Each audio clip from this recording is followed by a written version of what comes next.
E ali aponta literalmente para essa questão da necessidade de uma consciência do colonizado, do oprimido, né? E preparando para essa questão da descolonização, né? E como você bem põe, estando de mãos dadas, a questão seria,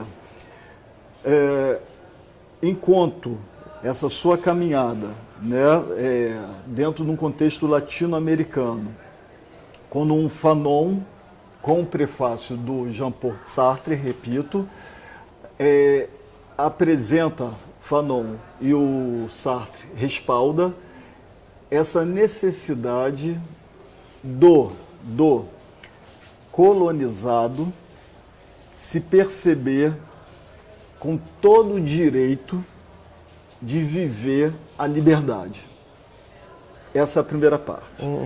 A segunda parte é dentro desse mecanismo da apropriação do capital cultural que você cita lá no início.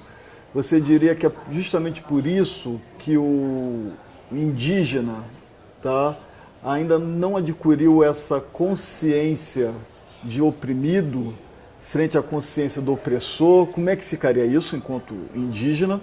No segundo momento, vindo para os condenados da terra, o mesmo sentido, a minha pergunta, tá? Por que cito tal prefácio? Que está de forma clara, como você bem acabou de dizer, que para você também é claríssimo, essa necessidade de viver a liberdade, porque em função dessa liberdade, dessa autonomia, vai, me parece, incomodar o colonizador.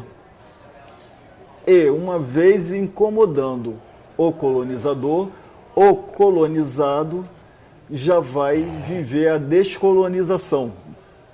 Enfim, eu gostaria de ouvir um pouco mais, né, essa sua caminhada na reflexão latino-americana e chegar até aqui no Brasil, se você me permitir a solicitação.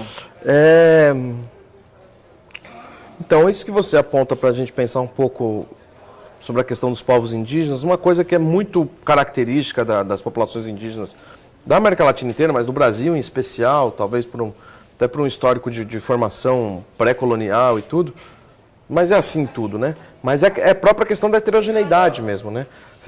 São povos muito heterogêneos, com camadas de penetração histórica da sociedade, dita sociedade envolvente, muito distintas, né? Então é sempre muito complicado e muito complexo você falar assim, como é isso para o indígena, porque o indígena são muitos povos, com muitas histórias, com muitas diferenças entre si, né? Então eu não me arrisco a dizer, aqui e acolá eu tento ver se tem alguma coisinha ali que dá para você dizer um pouco que também faz parte do mundo dos brancos, ou do mundo dos negros, ou do mundo dos índios. Mas o que me chama a atenção é que são categorias coloniais, né? São categorias bem coloniais, né? São categorias que nascem com uma forma de generalizar uma diversidade e adaptar ela a uma certa estrutura de controle do trabalho, né? Sim. Então é sempre muito delicado. Mas falando de uma certa forma assim, do símbolo do mundo indígena enquanto um símbolo uma coisa que foi apropriada como símbolo, como a questão indígena, e que é muito presente, é a ideia de que isso foi utilizado para dar uma característica específica para a nossa nação, né? Na época das formações nacionais, como que nós fomos virar uma formação nacional? O negro foi meio que apartado desse processo, e o grande símbolo que vem como dar a grande característica, que é esse ser puro, muito romantizado, inclusive, né? Muito distante da vida real das populações indígenas, inclusive, mas que vai ser mitificado como esse brasileiro puro, como isso que não mora em cada um de nós, esse índio, o peri, imortalizado na literatura do José de Alencar e tal. Essa imagem de um ser humano quase angelical, né? Que vai ter muito rebatimento, vai ter muitas convergências com imagens cristãs, só que com roupagem específica daquilo que as pessoas vão falar que é essa identidade muito genérica, chamada de índio, né? Então, e me parece que isso penetrou de maneira muito profunda na consciência nacional brasileira, né? Se a gente sair agora aqui na Rural, pegar uma dessas pessoas que estão passando aqui, ou sair lá em Seropédica que foi conversar e perguntar para essa pessoa, o que é índio? Você já viu um índio? Como que é um índio? É muito provável que algumas delas, ou boa parte delas, vão descrever justamente esse índio puro, no meio da mata, a ideia do quase a Árcade, né? Do Carpe Diem, só que adaptada ao modo florestas tropical úmida. E vai reproduzir isso, porque é isso que ele viu na escola, é isso que ele viu no caderno, é isso que ele vê passar nas grandes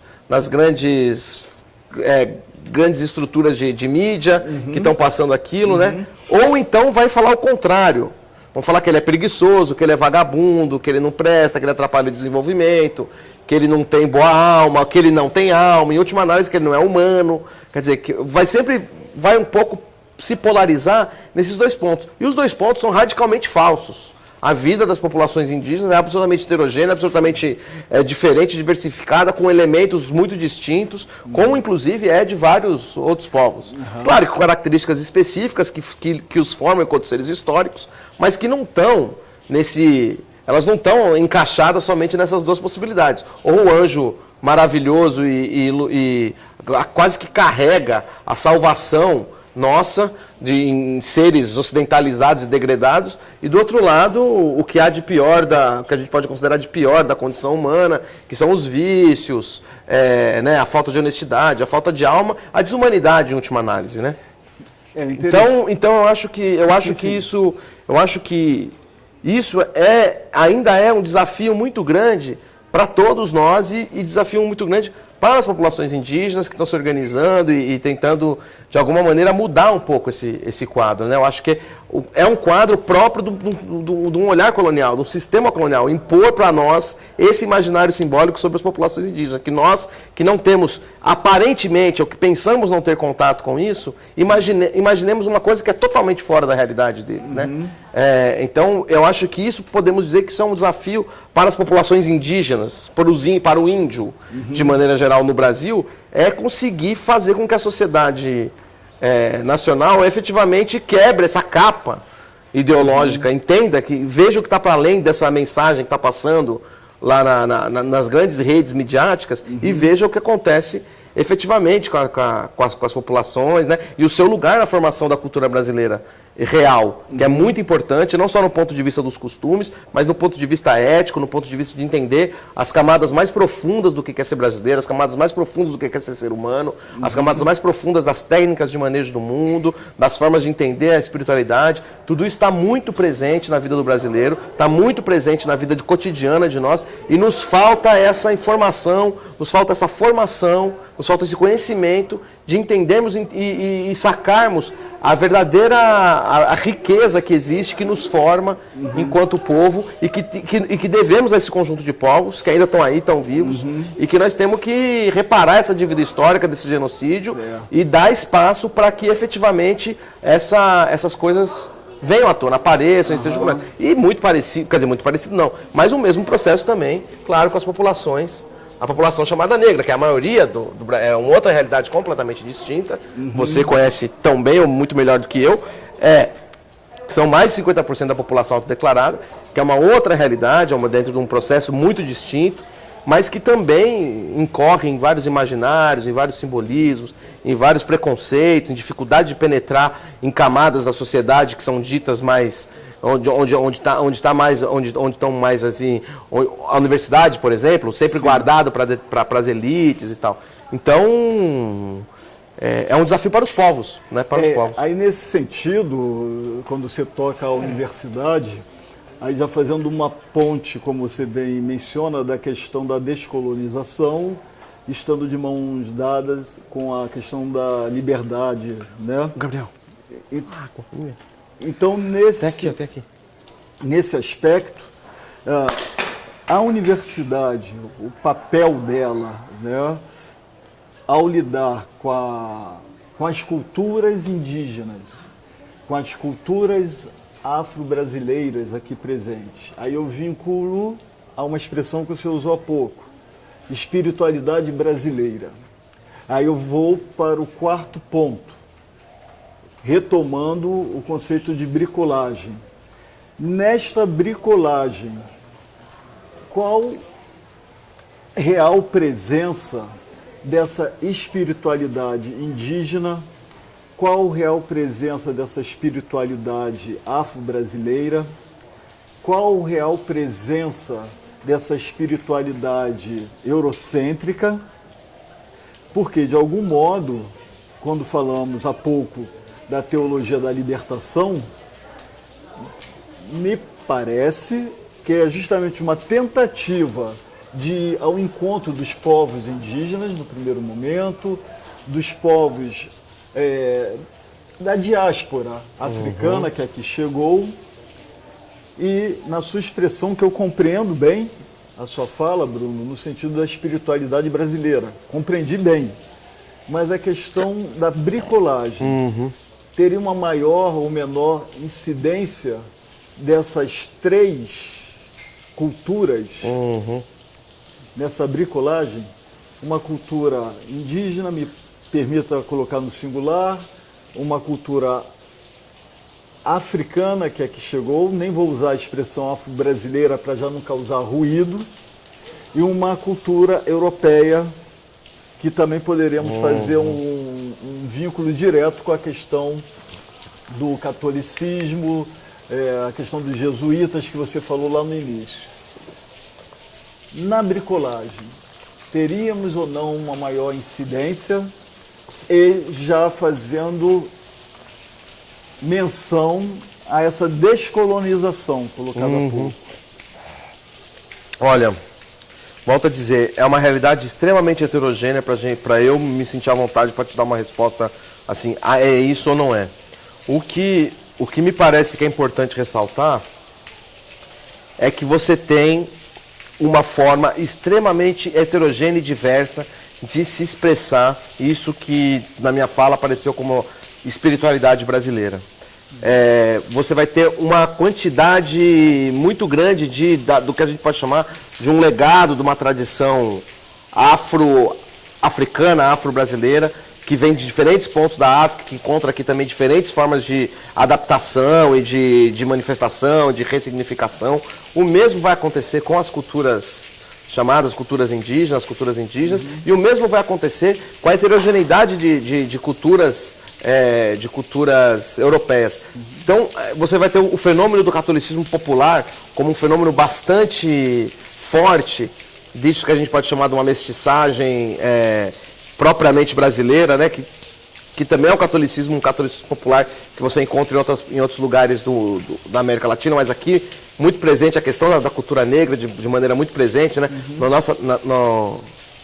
nosso catolicismo, para terminar, no catolicismo, a história do catolicismo popular como um lugar muito, um locus muito forte dessa cultura. O que eu acho que a gente tem que eu acho que é importante que a gente chame a atenção para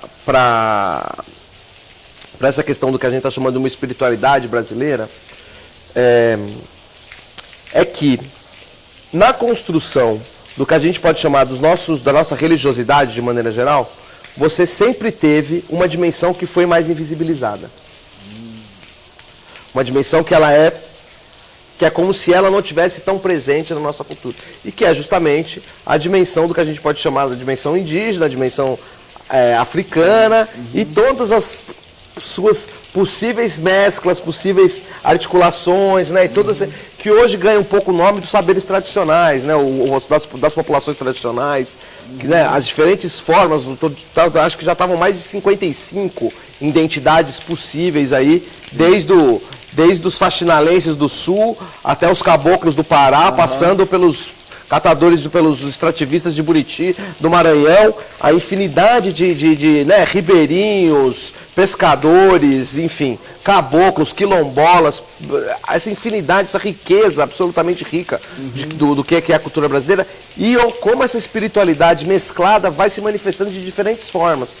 Mas, de uma maneira geral, a colonialidade do poder é muito presente, mesmo nessas mais assim, sempre muito presente. Né? Entendo. Então, se você pegar, por exemplo, tem duas expressões religiosas brasileiras que eu gosto sempre conheço e gosto muito de pensar a partir delas, pensar dentro delas, pensar junto com elas, usufruindo delas, enfim, sendo elas, que são as expressões das religiões lasqueiras, por um lado, que são que utilizam o sacramento, né, o chá, o chamado de ayahuasca, vegetal, santo daime, que é lá a infusão de duas plantas que são próprias ali da região amazônica e que tem, numa linguagem médica, propriedades alucinógenas e tudo, e que é muito utilizada por vários povos e que isso deu origem a diferentes religiões, né? A outra que é uma outra que é bastante importante, e me parece que ela tem carrega também de forma muito forte isso, é a chamada Umbanda, né? Quer dizer, essas duas são duas religiões que dão exemplo de como que isso você junta esoterismo europeu, kardecismo, pensamento indígena, digamos assim, religiões afro-brasileiras. No caso do Santo Daime, e também um pouco da Umbanda, você usa filosofia militar, assim como no caso do vegetal. Quer dizer, você vai tendo uma série de filosofias se mesclando e formando aquilo que a gente pode chamar de uma cultura cabocla, de uma cultura brasileira, de algo que expresse a alma brasileira nessa articulação entre diferentes formas de pensar e de fazer, de pensar o sagrado, de usar diferentes elementos numa junção, mas que você tem sempre uma oscilação de uma presença colonial muito forte.